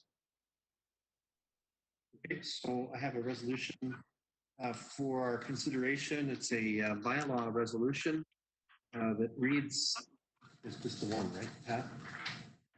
Just the one, yeah. It's a bylaw resolution that reads as follows. The bylaw number 69-2020 being a bylaw to authorize the maintenance and repair of the Henna municipal drain upstream portion introduced, read, and considered read a first, second, and third time, and finally pass, and the said bylaw be signed by the mayor and the clerk and sealed with the seal of the corporation. Can I invite Councillor Duncan to serve as our mover for that? So moved. Thank you. And Councillor Johnston, you're not on this drain, are you? Can you serve as seconder? Yes, I would second that. Thank you very much. All right. Any discussion or debate on this bylaw resolution? Seeing none, let's have that vote.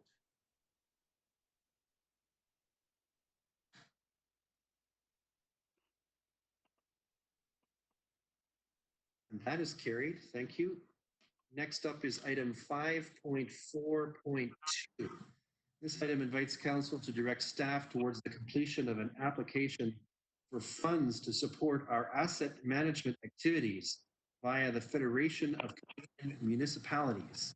I'm going to ask North Perth Deputy Treasurer and Asset Management Specialist Becky Belfour to address this matter. Welcome, Becky.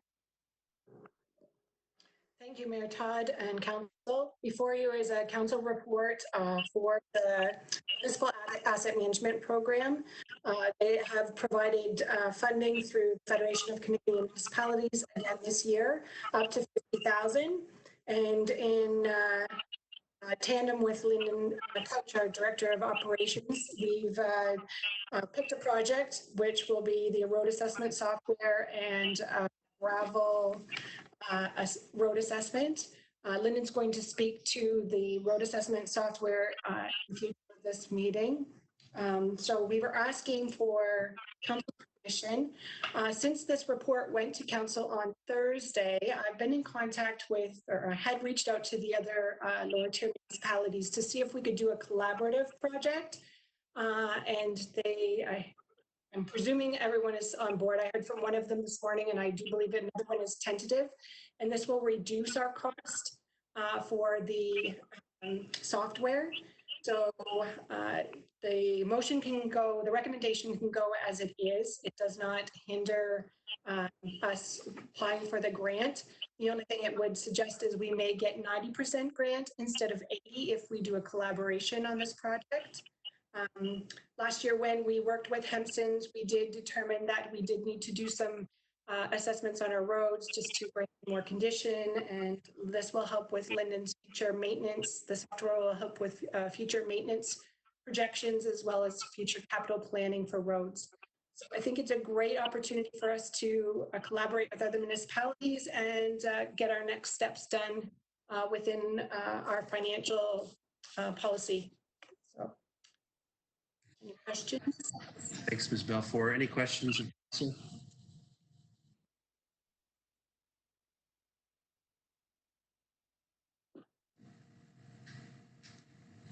Any questions, clerk? No? Okay, so we have a resolution for your consideration pertaining to what was just explained. That the Council of the Municipality of North Perth approves the application to the Federation of Canadian Municipalities Municipal Asset Management Program to advance asset management program with this road assessment maintenance capital plan modeling tool project, which includes as follows: vehicle-based automated data collection for road and cart-based collection for sidewalks, road assessment data processing, pavement management software utilizing a GIS-based software analytics platform, gravel road condition assessment and indexing, and related programming design work for ArcGIS. A cost of $49,330. And be it further resolved, the municipality of North Perth commits up to $9,866 as per the 2020 Finance Department's project budget towards the costs of this initiative. And I call on Deputy Mayor Callum to serve as a mover for that. Yes, I will move that motion, Mayor Todd. Thank you. And Councillor Richardson, would you serve as our seconder for that? I will second that. Thank you. Thank you. Any discussion or debate?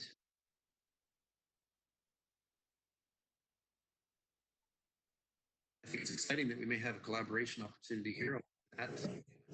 Anyone else have any comments before we have the vote? Okay, let's have that vote.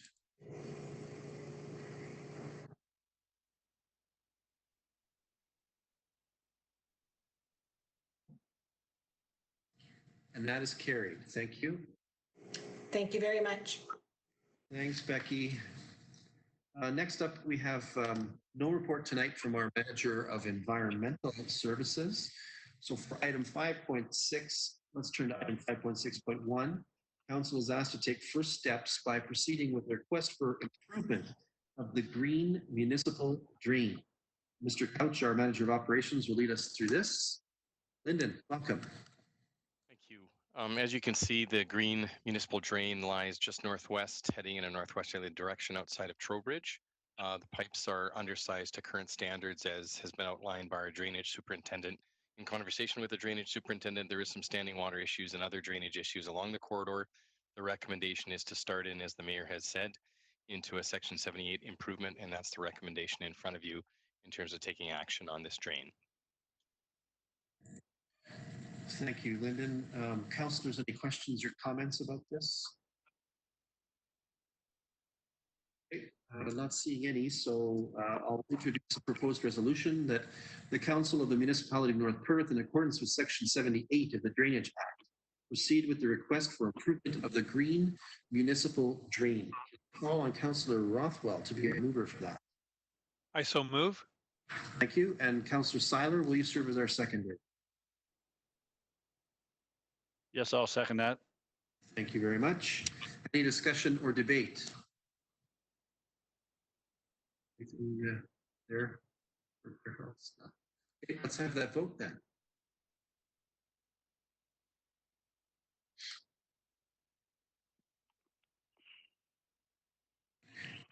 And that is carried as well. Thank you. Next is item 5.6.2, in which council is asked to enter into an agreement with StreetScan Canada for the provision of pavement assessment work and road management software. Again, Mr. Couch, will you address this for us? Thank you. As already introduced by Becky, this project is a joint project both with other municipalities. I first sat down and saw our presentation with West Perth, looking at what is essentially many photographs of the road surfaces or the sidewalk surfaces. And in analysis of the photographs, you understand the condition of that surface, any defects in the surface, and they're itemized through the software as well as through the photographic record. What's interesting about the technology is that we, as before, get a full video representation and imagery representation at a point in time of the entire road infrastructure. Years ago, we used a company called Urine Geomatics to do that type of work. What it did not do is it did not analyze infrastructure. This software will do that. It'll analyze the infrastructure and any deficiencies, but as well, it'll tie it into our GIS system and then into our asset management system. So that's what's exciting about the project, is that it does all those things. It isn't simply a first step that then has to get converted by other individuals or software to try and match up with our programs. We're hoping to run that this summer. It's in conjunction with many other municipalities that are actually being introduced to this technology. Perth East, West Perth are going to utilize the tech, as well as all of Middlesex County, just to give you some neighboring municipalities that are also going to be running this. And as Becky had said, she's been able to talk to the vendor and look at price reductions as well, potentially from what's in front of you as a recommendation. So the recommendation reads that we'd enter into an agreement really with the company and then move forward with the analysis of the roadways, especially the hardtop roadways. The gravel indexing, that's part of the funding project that Becky had mentioned, will be something we'll be doing with other software with our own staff, but it all goes towards our asset program and to that funding that is available. So I can answer any questions on this technology and this project. Great. Councillors, do you have any questions or comments?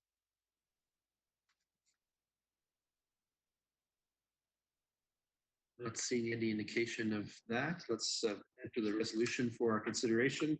That the Council of the Municipality of North Perth enter into agreement with StreetScan Canada ULC for the provision of pavement assessment work and road management software as proposed in the amount of $39,332 and applicable taxes.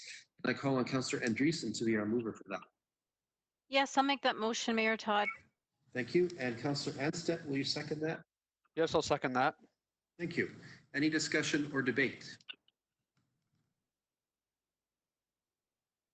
Seeing none, let's have that vote.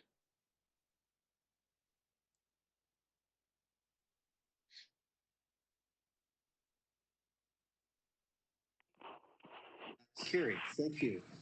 Okay, that brings us to item 5.7. We have no indication of a report from our fire chief tonight. That brings us to item 6 on our agenda. For item 6.1, councillors, are there any reports you would like to ask of staff or our committees? Again, to request same the floor, well, so indicate in the chat feature of the conferencing tool. Councillor Andreessen. Yes, thank you, Mayor Kasenberg. Through you, I just wondered if I could ask staff for the following report based on some considerations. I just want to reflect upon our North Perth celebration in November of 2019. That's when we typically recognize volunteers and our staff and also members of our community organizations in our community. I know it's typically held in November. Last year we had a new format for this event, and we found that it didn't attract a lot of attendance. We also proposed some new awards, and there wasn't a lot of uptake with that either. I fully understand that we are in the middle of some new norms for all of us in our municipality. And I just wondered if perhaps staff could prepare a report about, some reflections on last year's event and look forward into 2020 and look at perhaps a plan A, which might be, assuming that everything's back to normal and what we could do moving forward with this type of event, and perhaps a plan B, given that there's a good possibility we could still have restrictions with physical distancing and social distancing. So just again, a report that's reflecting on our past event and looking on, what we can do in the future. I'm also quite interested about what we can do to promote these awards. I know that our thinking has been very much distracted lately, and perhaps looking at some of this business to look at promoting these awards as well would be great, even in these conditions. Thanks. Thank you, Councillor Andreessen. There has been an ad committee of councillors and some staff who have been doing a postmortem of the last event and has sort of sketched out a framework for the next one. You're quite right that that has not met since the COVID crisis has come on us. And so perhaps we can call on CAO Snell just briefly. Where do you think we should stand with this, Chris? So actually, there has been some just brief discussions regarding the event, just with the current COVID situation. We're still hopeful that maybe by the fall we can have it, but we may have to look at a plan B. And certainly with Kate's retirement, this has been one of the things that Kate was looking after, but it has transitioned. So I think maybe as soon as we can practically get together the committee, we should have a meeting in the near future. Yeah, I think Councillor Andreessen, actually, just sort of as an aside, I think that getting a report from the committee may be more effective, and so the committee may need to meet to have that discussion and think through what the COVID implications are. If you'll sort of consent, we'll have that committee meeting in the near future and bring back some comments from the committee, including our comments about our review of the last time. Is that okay? Yeah, thank you, Mayor Kasenberg. I think that would be appropriate. I just didn't want to get it lost in the shuffle of and the distractions of COVID-19. And so I was just hoping that perhaps this could be a way of a reminder to not forget about this and to do some thinking about it. So a report from the committee would be great. Thanks. Good, thank you. And Councillor Seiler. Thank you, Mayor Todd. Lyndon's with us tonight. Would he be able to give us an update on our crosswalk situation where the projects are sitting right now? Are we going to go ahead this summer with one or two? Thank you. Sure, Mr. Couch, I think if you want to give us an informal report at this point, that would be helpful. Yes, thank you. The Argyle Crosswalk is under review still and expected to be conducted and reconstructed this year. We may have to do a little bit additional work based on the condition of a storm sewer and a water main under it. So we're getting some extra information on that, but still plan to do it. it would have to be pushed back late in the season, and that's what we're reviewing, depending on how Albert Street runs and the rest of the projects in town. But we're expecting later towards the end of summer, fall, that work would be conducted. In terms of other crosswalks, we did a study on the trail usage at crossings, at roadways, and we're getting in some opinions on whether we should install actual PXO signage at a couple of those, mainly in Listowel. So those are the updates on trail crossings and work that we're doing in those areas. Carrie, anything further? Oh, thank you, Mayor Todd. That's fine. Okay, and Councillor Rothwell? Yeah, Councillor Rothwell. Thank you, Mayor Todd. I'm just wondering if I could request a report or at least an investigation of street or speed signage along line 84 between Highway 23 or Road 164 and Tremaine Ave South or Road 158. I noticed there's no signage regarding speed limit along there, and I suggest to you that many people that are coming from Wallace Avenue South, where the speed limit is 50, think that line 84 may also be 50, whereas it is not, from what I understand. Thank you. Mr. Couch, did you have any comments initially? Just initially, 80 kilometers an hour would be the speed limit, although it's not posted in that section of road. We discussed it as we redesigned the road because there's a turning lane and because traffic is increasing. We talked to our municipal engineering firm that did design work, and we would probably see that posted and reduced to a 60 or 70 is the intention right now. Although it could be designed for a higher speed, it would be a safer speed to post. So that'll be coming towards council as an amendment to the traffic bylaw once we finish our construction program or as we're doing our construction program in the fall of this year. Is there a need? Very much. Is there a need to do something about this in the immediate future so we get to that point? We do coordinate these types of comments and calls that we get on complaints. And our radar sign is very helpful in those locations. It flashes the speed, obviously, and posts exactly the speed that people are supposed to be going. And we can do that. We can put something up before construction that'll educate some of the traffic now. And we can do it once construction is finished because it will be a larger, wider, smoother road. And it might be good education at that point as well. We also talk to the OPP when we get these kinds of comments and see what kind of information they have or if they have incidences.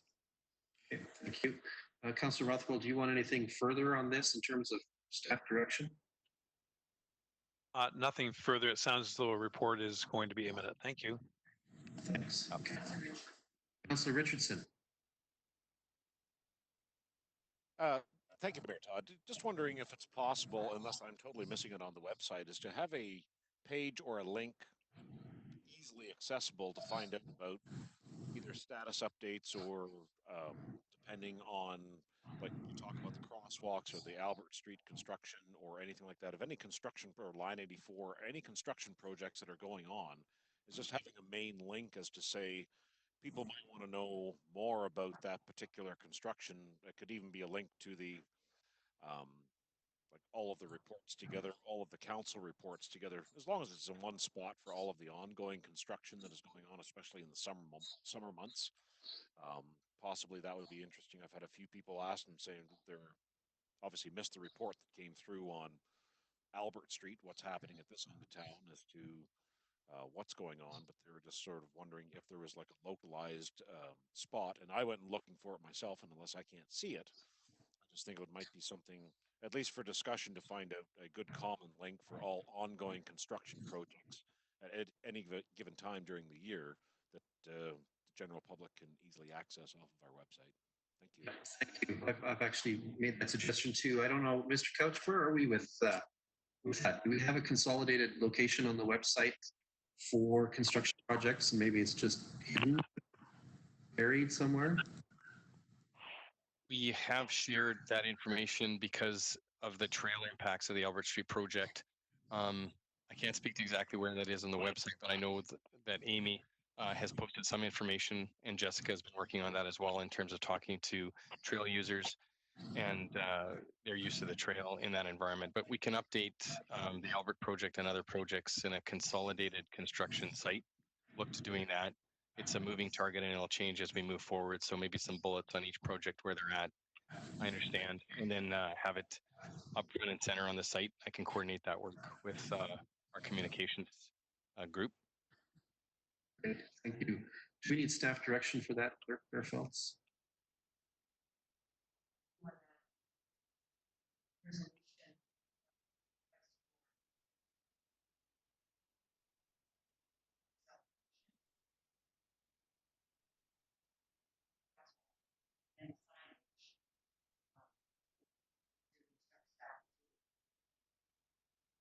So maybe two things, okay?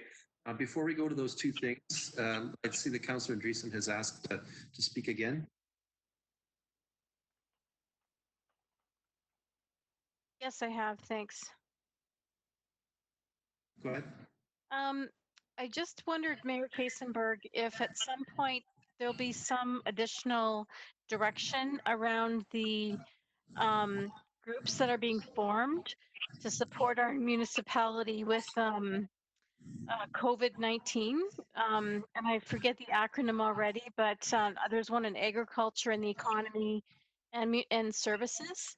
Will there be some further direction for those groups getting together in terms of, you know, our terms of reference perhaps, and our just some guidelines?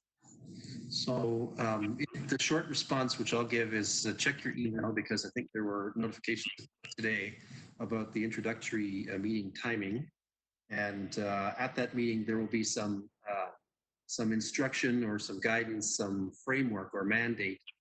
We're trying to keep it simple, but there'll be some mandate for each of those subgroups for their work. So the answer is yes. And on the timing, you should check your email. Okay, I was aware of the timing. It was just around the mandates. That's all. Thanks. That will come at that meeting. Okay. Okay, so anyone else want to speak with reports 6.1? This is a busy reports night, so let's see if we got this right. We would like to have two resolutions to support moving forward here. Pat, let's go with the first one. What are we doing with? Okay, so a request to the ad hoc committee on the North Perth Celebrate North Perth event to return a report to council, giving consideration to COVID-19 circumstances and developing an appropriate plan A and plan B kind of thing. Right? Unreasonable? Okay. So can I call on Councillor Behrens to be our mover for that one? Yes. And Councillor Duncan, will you second that? I will. Thank you. I'm waiting to see if our clerk has something. She says she does, so that's good. Any discussion or debate? Oh, it's okay. Any discussion or debate? All right, let's have that vote.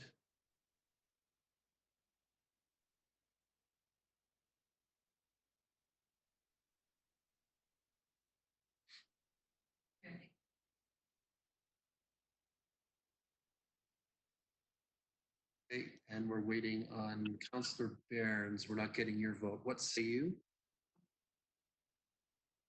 I'm in favor. Thank you. Okay, so that's carried. So those on the ad hoc committee, we're going to have a meeting soon. Next one, Pat, was about staff. So directing staff to prepare appropriate informational page or pages on the North Perth website pertaining to construction projects. And can I call on Councillor Johnston to be our mover? Yes, I would move that. Thank you. And Deputy Mayor Kellum, will you serve as our seconder? And yes, I will second that motion. All right. Any discussion or debate on that one? Someone is off mute that we should turn on mute. Okay, let's have that vote then.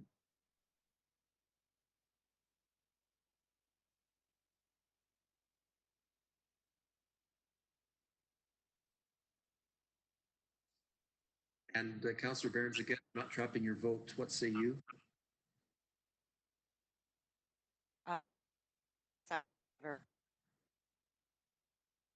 I think I heard I'm in favor. There we go. So that's carried. Thank you. Okay. Next up then is item 7. We have items of correspondence for consideration this evening, which brings us to item 8 on our agenda, which allows council to consider and enact bylaws. Turning to item 8.1, council is asked to enact bylaw number 74-2020, which amends our so-called appointments bylaw and serves to remove volunteers and appoint new volunteers. Someone needs to keep themselves on mute. To various standing committees and groups to which we appoint. Pat, do you have anything? Ms. Bearfelds, do you have anything before we proceed with this? Let me just turn my I think the information is fairly straightforward in regards to boards and appointments. Mr. Penny has chose to leave the BIA, so we will be looking for a replacement there. Property standards, Pat Graham has chose to resign after many years of being with our committee, and we have a new resident, Elizabeth Golden, that would like to take that spot. As well, under the Perth Adult Life, we have Nancy Hollinger has chose to move away from the committee, and Diane Attorney, who's a resident there, is willing to take that position. So just moving forward with the regular appointments and amendments to that bylaw. Thank you, Clerk Bearfelds. Any questions from councillors about this matter? Okay, so I have a resolution for a bylaw resolution for consideration, that bylaw number 74-2020 being a bylaw to amend bylaw number 161-2018 be introduced, read, and considered read a first, second, and third time, and be finally passed, and that the said bylaw be signed by the mayor and the clerk and sealed with the seal of the corporation. Can I call on Councillor Richardson to be our mover for that? I'll move that. Thank you. And Councillor Rothwell, will you serve as our seconder? I will second that, yes. Thank you very much. Any discussion or debate? Seeing indication of that, let's have that vote.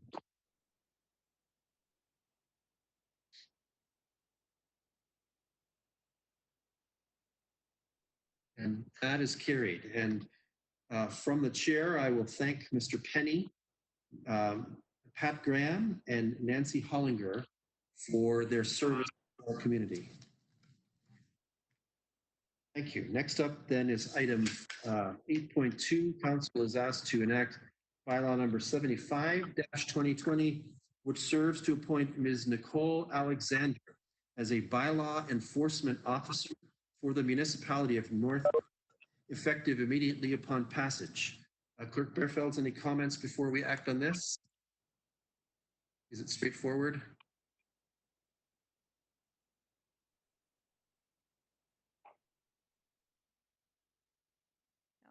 So as per the budget for 2020, staff were instructed to move forward with an additional staff member with bylaw enforcement. We went through the interview process, and we're happy to report that Nicole Alexander is our new bylaw enforcement officer.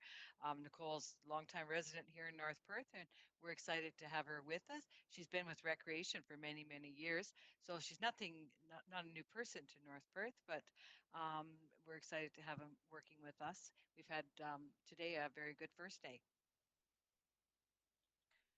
Thank you, Clerk Bearfelds, for that. Any questions or comments from councillors?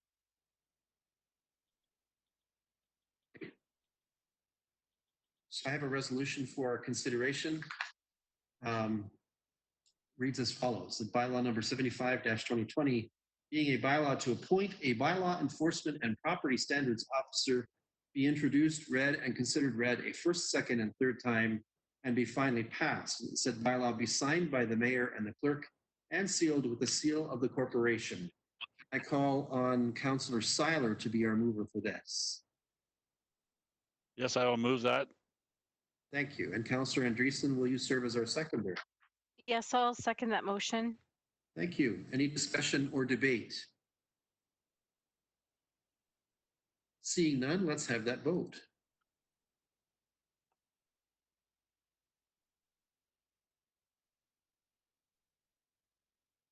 And that is carried. And welcome to Ms. Alexander to this new role. Forward to your efforts on behalf of the corporation. That brings us to agenda item number 9. Are there any notices of motion from councillors attending this evening? If so, please indicate in the text chat box to the clerk.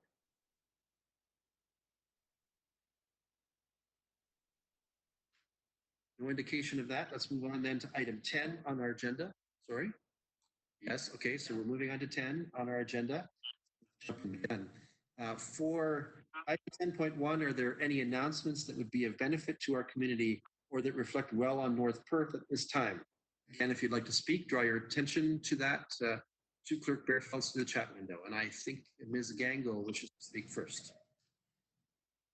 Thank you, Mayor Todd. Just to let everybody know that this year's Teddy Bear Play Day is going to be a virtual event. The program staff, library staff early on have been working hard at this, and they'll be stretching it out for most of the month of June. So do look forward to having the whole community sharing their stories about past Teddy Bear Play Days and helping to celebrate together in that way. We do invite council members to share their own pictures or stories of their Teddy Bear Play Days and for to be able to be part of this event. Thank you, Ms. Gango. Councillor Rothwell. Thanks very much, Mayor Kaysenberg. I just want to announce that there's 2 residents of North Perth that will be getting married in a drive-in wedding event, private event this coming Saturday at our farm. This is Tony Byman and our daughter Mary Rothwell, and thanks to the province's decision to allow drive-in religious ceremonies, everything will be socially distanced and so on, and every bride and groom's dream of a drive-in wedding is going to be happening, weather permitting, this coming Saturday. So again, COVID changes a lot of things, but life continues on, and we look forward to that event. Thank you. Thanks, Councillor Rothwell. Congratulations to Tony and Mary and to the family. And if I can write a bylaw to order up good weather, I'll do that for you. CAO Snell, you're next.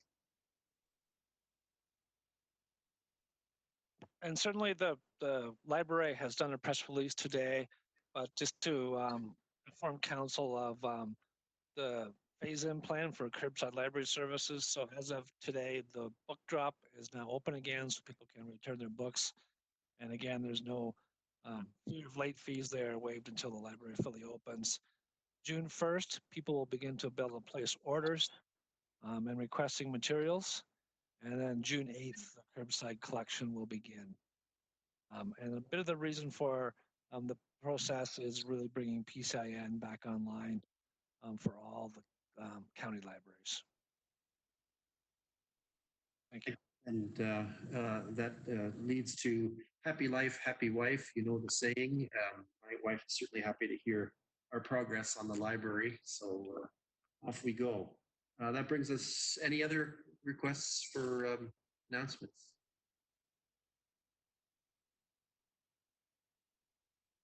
Okay, so that brings us to agenda item number 11. We have one matter before us to be considered in a closed session of council. I will now read the resolution that explains and enables our action to enter closed session. The resolution is as follows: that this committee proceeding camera at 9:04 p.m. to address a matter pertaining to personal matters about an identifiable individual, including municipal or local board employees, regarding real estate matters. Can I call on Councillor Anstead to be our mover for this one? Yes, I'll move that. Thank you. And Councillor Behrens is our seconder. Yes, I will second that. Thank you. Any discussion or debate?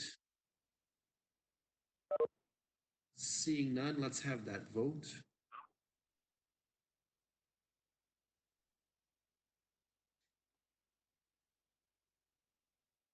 And that is carried. At this point, we'll adjourn from open council. Those who are on the call who have not been invited to attend the next session should remove themselves from the call at this time. And we'll wait for a little bit of IT magic to reset things. We're not broadcasting across YouTube. Stay with us, councillors who are supposed to be here, and other staff who are supposed to be here, please. A few moments of reset.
And I believe we're back in session. Thank you, Council, for your participation in the closed session meeting of Council.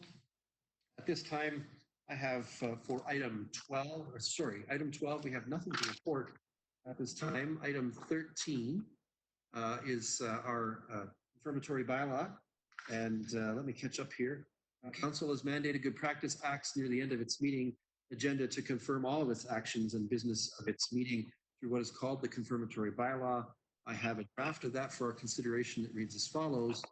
Bylaw number 76-2020, the bylaw to confirm generally previous actions of the Council of the Municipality of North Perth be introduced, read, and considered read a first, second, and third time, and be finally passed, and that the said bylaw be signed by the mayor and the clerk and sealed with the seal of the corporation. Can I call on Councillor Rothwell to be our mover for that?